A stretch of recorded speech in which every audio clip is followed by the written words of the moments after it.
Okay, let's dive right in. We're seeing AI-generated images absolutely everywhere these days, aren't we? Oh, totally. Scrolling social media, reading articles, Yeah. they're just popping up constantly. Yeah, exactly. And some are, fantastically imaginative. Others look so real you almost can't tell. It really feels like these tools are moving beyond just labs and uh, getting into more people's hands. It's a huge shift, definitely. That ability to just think of something complex and bam, there's a visual. It's incredibly empowering. And today we're taking a deep dive into one of the big names driving this, DE3.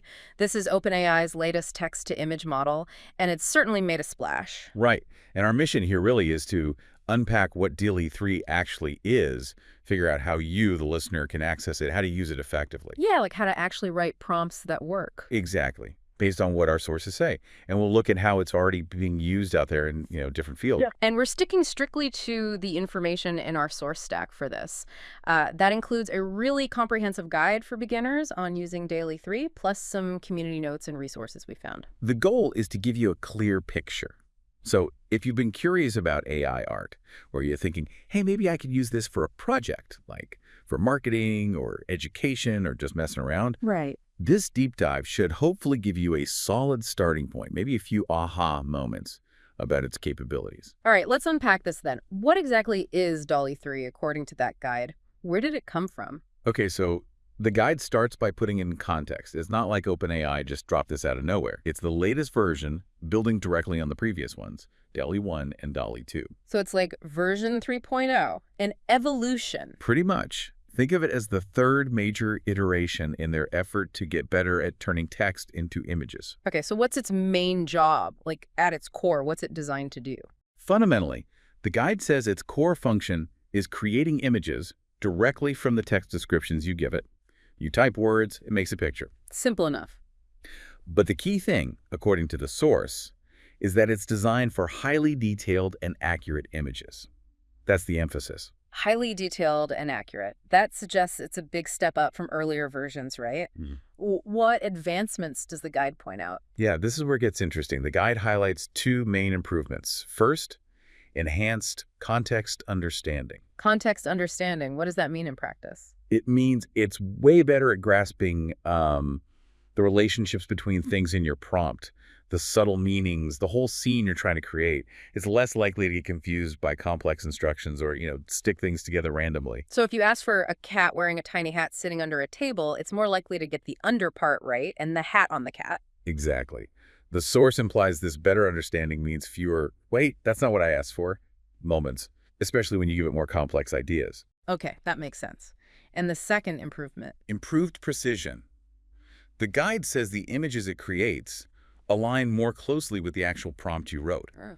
So it's not just about understanding the request, but also about rendering those details accurately in the final picture. Better understanding, better precision. Those sound like solid upgrades. But the guide really flags one feature as, like, a game changer. Hmm. The ChatGPT integration. Ah, yes. The ChatGPT part.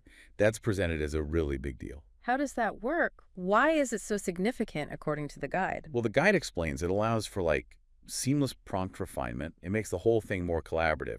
Instead of just typing into a box and hitting go, Yeah. you're essentially having a conversation with ChatGPT about the image you want. A conversation, so you don't need the perfect prompt right off the bat. Exactly. That's the key. You can give it your initial idea, and ChatGPT, because it understands language so well, can help you tweak it. It might suggest adding more detail or changing the wording to something DALL-E 3 will understand better. Oh, interesting. The guide explicitly says this makes crafting detailed prompts much easier. You don't have to be a prompt engineer necessarily. The AI itself helps you build the request. Wow. Okay. That lowers the barrier to entry quite a bit, doesn't it? Like having a co-pilot for your visual ideas. Totally. And the guide says this conversational approach leads to more coherent and contextually relevant images in the end. Because the prompts themselves are better structured through that back and forth. Right. You're better equipped to give DALL-E 3 the clear, detailed instructions it needs to really shine. So the results tend to line up better with what you actually wanted. Okay, now, with a tool this powerful, turning any text into potentially any image, ethics must be a huge consideration. What does the guide say about how OpenAI handles that side of things? It definitely addresses it. The guide states that OpenAI prioritizes ethics. They've apparently put specific safety measures in place to try and prevent the creation of, well, harmful or inappropriate content. So guardrails are built in. Seems like it.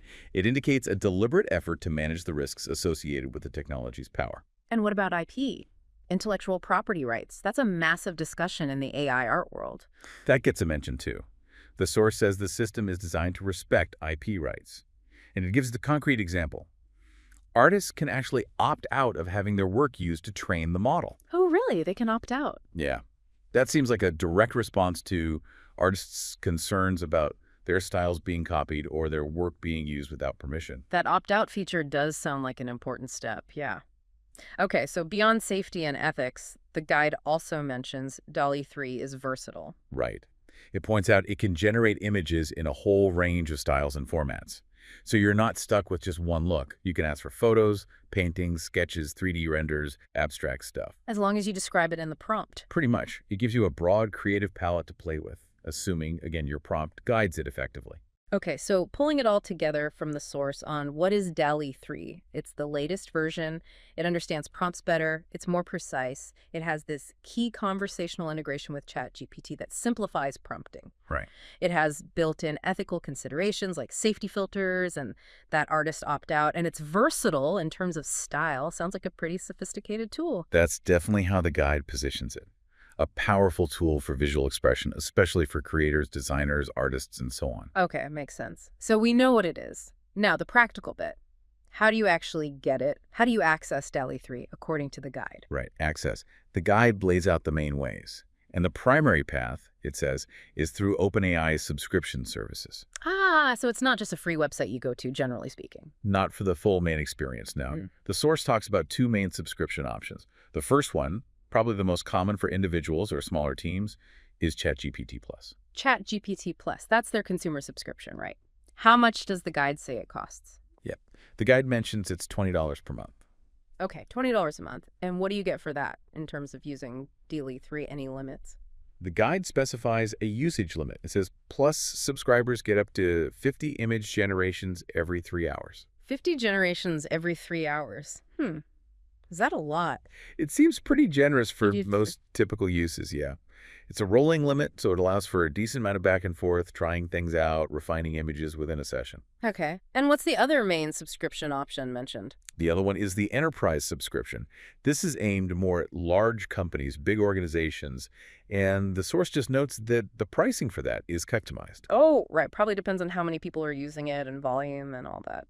Presumably. So for most listeners tuning in, the main way to get that integrated DALL-E 3 experience, especially with the ChatGPT conversation part, is likely that 20-month ChatGPT Plus plan. And the guide is clear that you need one of these subscriptions for that kind of primary access. That's what the source indicates is the main gateway, yes. Now, hang on. Before you can even sign up for ChatGPT Plus, you need an OpenAI account in the first place, right? Does the guide cover setting that up? It does, yeah. Getting an OpenAI account is framed as the essential first step. You need that before you can subscribe to their paid services like Plus. The guide actually gives a step-by-step for creating an account. Okay, walk us through those steps just as the source lays them out. All right, step 1. Go to the official website. The source mentions openai.com/DALL-E3 as a place to start, sort of the entry point for their services in general. Got it. Go to the site. Step 2. Step 2 is just clicking sign up. Pretty standard. Makes sense. Step 3. Step 3 is filling out the sign-up form, email address, create a password, maybe some other basic info OpenAI asks for. The guide specifically highlights using a strong password here. Good advice. Always. Okay, step 4. Step 4 is verifying your email. After you submit the form, they send a verification link to your email. You got to check your inbox, click that link to prove it's you, and activate the account. Standard email, confirmation dance. Step 5. Step 5 is logging in. Once you're verified, you go back to the OpenAI site and log in with the email and password you just set up. That gets you into your account dashboard. And the final step, step 6. Step 6, once you're logged in, is basically exploring the features. And this is where you then navigate to find and sign up for ChatGPT Plus, which is what unlocks DALL-E 3 within that chat interface we talked about. So that whole 6-step account creation is the necessary foundation. You need that OpenAI account before you can subscribe and actually start generating images with DALL-E 3 through Plus. Exactly. It gets you into their system. Okay. But what if someone's just, curious? They want to maybe try it out before committing to $20 a month. Does the source mention any free trials or other ways to just kick the tires? It does suggest that might be possible. The guide mentions exploring free trial options. It gives an example platform, DALL-E3.org. DALL-E3.org. So like a third-party site offering a trial. Potentially. The guide suggests these platforms might offer a limited free trial. It uses conscious language, like may offer. Ah, so no guarantees and maybe limited features or usage. Right. Trials can change, obviously. But the source presents it as a possible way to experience DALL-E 3's capabilities without needing the full OpenAI subscription right away. It notes these trials often give you like a certain number of free image generations per day. You have to get a feel for it. Okay, so the main full-featured route is the OpenAI subscription, probably ChatGPT Plus for individuals, which first requires creating an OpenAI account. But there might be limited trial options out there on other sites mentioned in the source, like DALL-E3.org, for a quick look. Exactly. It seems to cover the path from just being curious to becoming a dedicated user based on the guide. All right, so we understand what DALL-E 3 is, its key features like the ChatGPT integration, and how to potentially access it via subscription or maybe a trial. Let's get into the nitty-gritty actually using it. Once you're in, especially via ChatGPT Plus, how does it work day to day? The guide gives steps for this too, right? It does. And it makes clear that the main way you interact with DALL-E 3, once you have that subscription access, is right inside the ChatGPT interface. You're basically using the chat window to generate images. So you're literally chatting with the AI, and images pop out as part of the conversation. That's the core mechanic, yeah. The guide breaks it down. Step one, obviously, is having access to ChatGPT Plus, Enterprise. Maybe you got in off a wait list, whatever the source mentioned. Okay, check access granted. What's step two, the actual creation part? Step two is inputting your text prompt. This is where you type your description of the image you want directly into the chat box, just like you'd type any other message to ChatGPT. And the source really hammered home the importance of detail here, didn't it? Absolutely. It repeats that DALL-E 3 is built to understand complex prompts and does better when you're specific. So, yeah, the advice is be detailed. Think about colors, objects, their placement, the setting, the mood, lighting. Spell it out. The more detail, the better the result, potentially. Okay, so you type in your detailed prompt, you hit send. What's step 3? Step 3 is the generation phase. ChatGPT sends your request to DALL-E 3. It processes the text, and then it generates the visuals. The guide specifically says it usually generates 2 images per prompt. 2 images. Okay, so you get a couple of options right away. What's step 4 then? Step 4 is reviewing those images. They'll appear in the chat. You look at them, see how they turned out, check the quality, and critically, how well they actually match the prompt you wrote that fidelity idea. And what if they're close, but not quite right? Or maybe you want to change something. Step 5. Exactly. Step 5 is refining your images.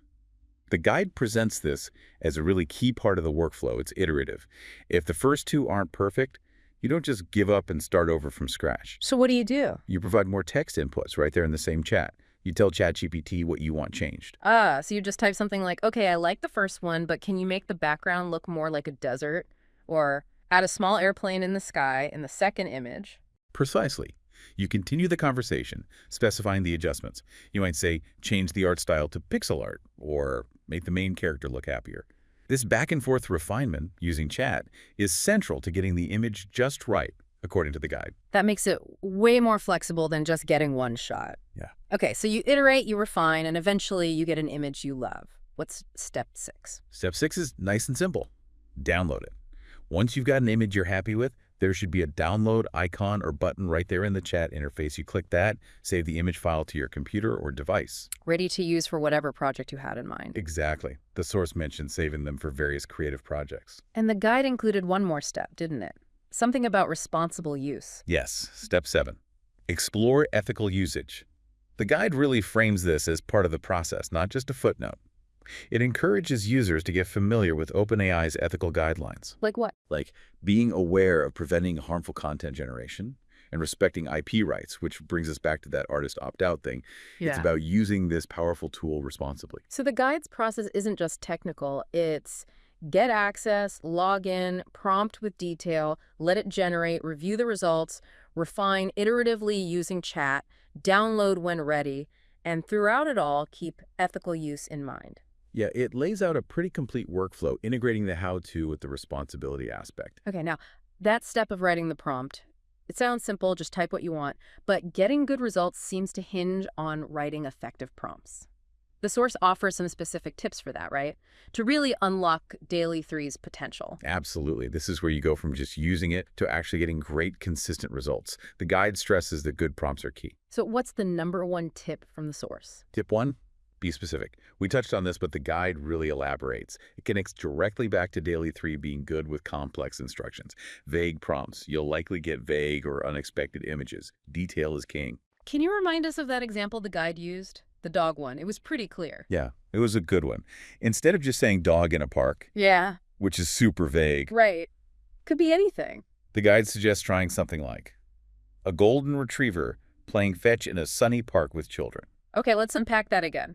Why is the second one so much better based on the guide's logic? Well, dog in a park leaves almost everything open.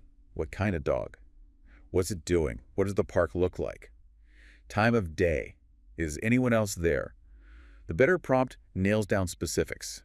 The breed, golden retriever. The action, playing fetch. The setting, park. The lighting, atmosphere, sunny, and even other elements with children. So you're giving the AI much clearer instructions on all those variables. You're painting a much more detailed picture with your words. Exactly. You're providing way more constraints and details, guiding the AI much closer to the specific image you have in mind.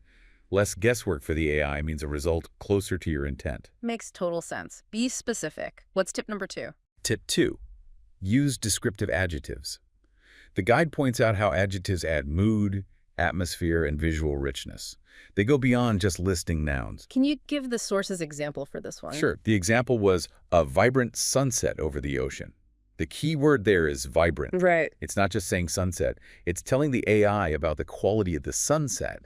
Make it intense, colorful, maybe dramatic, not just a plain dull sunset. So adjectives help you control the feeling, the intensity, the style of elements. Instead of a castle, maybe a looming Gothic castle or a cheerful storybook castle. Precisely. Adjectives inject that artistic direction and emotional tone into the prompt. Very important. Okay. Tip #3 sounds fun, especially for creative types. It is. Tip 3. Incorporate styles. The guide says you can actually name specific artistic styles, movements, artists, or even mediums in your prompt. Whoa, really? Like, tell it to make it look like a Picasso or something. Essentially, yeah. The source's example is a landscape in the style of Impressionism. By adding that phrase, in the style of Impressionism, you're telling DALL-E 3, okay, generate the landscape, but make it look like an Impressionist painting. So think characteristic brushwork, maybe the way light is handled, the color palette. That's powerful. So you could ask for like a photorealistic portrait of an astronaut eating spaghetti, cinematic lighting, or a city skyline rendered as a watercolor painting. Exactly. It lets you blend your subject matter with a specific aesthetic vision, even if you can't paint or draw in that style yourself. You're basically telling the AI which artistic filter to apply. Very cool. All right, what's tip 4? This sounds familiar from the usage steps. It is, but it's crucial for prompting too. Tip 4. Iterate and refine. The guide really doubles down on this. Generating images, especially complex ones, often isn't a one-and-done thing. So don't expect perfection on the first try necessarily. Right. See the initial results as a starting point. Use that conversational aspect of ChatGPT. If the first images aren't quite right, tweak the prompt. Add details, remove things, change the style, clarify instructions. The source says this iterative process is fundamental to getting better, more personalized results. It's like you're sculpting the image with words, round after round. That's a great way to put it. You're guiding the AI closer and closer with each refinement. Okay, and the last tip from the source, number 5. Tip 5. Experiment with different prompt types. The guide suggests going beyond just simple descriptive sentences. Try different ways of asking. What other types does it mention? It lists descriptive, narrative, or conceptual prompts. Okay, descriptive is obvious, like a red car on a street. What about narrative or conceptual? A narrative prompt might tell a little story or set a scene with action like, a lone astronaut gazes at a swirling nebula from the window of a derelict spaceship. A conceptual prompt tries to visualize an abstract idea, maybe something like, the feeling of quiet contemplation visualized as a serene landscape. Huh. So different ways to frame the request. What's the benefit of trying these? The guide says exploring these helps you figure out what works best for your specific idea. It also pushes the boundaries of what you can get out of DALL-E 3. You might stumble upon really unique and powerful images that a straightforward description wouldn't have produced. It expands your creative range. Okay, so mastering prompts means be super specific. Use vivid adjectives, call out artistic styles, embrace the back and forth refinement, and don't be afraid to try different ways of describing your idea, descriptive, narrative, or even conceptual. That's a solid set of tools from the source. Yeah, and it really elevates prompting from just typing words to actually directing the AI creatively. All right, we've covered the what, the access, the how to use, and the crucial tips for prompting. Let's shift gears now to the why. Why should people care? What are the actual applications? How is DALL-E 3 being used in the real world, according to our source material? Right, the practical side. The guide definitely emphasizes its versatility and shows it's being applied across different industries. What's the first major use case the source highlights? First one up is content creation for marketing. Okay, marketing. How are marketers using DALL-E 3? The idea, as the source describes it, is creating unique, eye-catching visuals for things like ad campaigns, social media posts, website banners, that sort of thing. Marketers can type in prompts to get images tailored exactly to their brand, their message, their target audience. Instead of using stock photos, maybe? Exactly. The benefit highlighted is generating unique images on demand that resonate better, boosting engagement and brand recognition. It can be faster and potentially cheaper than commissioning custom graphics or photos for everything. Yeah, I can see the appeal there. Efficiency and uniqueness. What's the second application area? Graphic design and art. How does it fit into the workflow for designers and artists? The guide positions it as a sort of creative partner. It can help in the early stages brainstorming concepts, quickly visualizing different ideas, or maybe generating variations on a theme, exploring different art styles or compositions based on a text description. So less about replacing the designer, more about augmenting their process, speeding up ideation. That seems to be the angle. The benefit mentioned is allowing designers to explore more aesthetic options faster, refining ideas more efficiently. It can streamline parts of the creative process, like generating mood boards or initial mock-ups. Okay, acting as a rapid visualization tool. Makes sense. Use case number 3. Personalized merchandise. This one's interesting, applying it to e-commerce. Personalized merch. How does that work with DE3? The concept outlined is using it to create unique designs for products like t-shirts, mugs, posters, phone cases, you name it. Customers could potentially describe the custom design they want. Like type in, I want a coffee mug with a picture of a cat riding a bicycle on the moon. Something like that, yeah. The customer provides the description, and the business uses DE3 to generate that unique image, which then gets printed on the product. Wow. That's hyper-personalization. Right. The benefit, the source suggests, is much greater customer involvement and satisfaction because they get a truly one-of-a-kind item based on their own idea. Yeah. Could open up totally new business models for custom goods. Definitely pushes customization. Okay, what's the fourth use case the guide mentions? Educational tools. Education. How would teachers use DALL-E 3? The guide suggests educators could use it to create custom visual aids for their lessons. Think specific diagrams for a science class, illustrations for a history lesson, maybe unique infographics that explain a concept perfectly for their students. Instead of relying on generic textbook images or spending hours searching online? Exactly. The benefit described is generating visuals that directly complement the lesson content, making learning more engaging and catering better to different learning styles. Custom images to make abstract ideas more concrete. That sounds incredibly useful for creating richer teaching materials. Okay, and the fifth and final use case from the source. Entertainment and media. Film, TV, games, writing. How does it apply there? The source mentions writers and filmmakers using it to visualize scenes, characters, or environments directly from their scripts or story descriptions. Ah, like generating concept art on the fly. Pretty much. It helps in the conceptualization stage. A writer could describe a fantasy creature and get an image back instantly.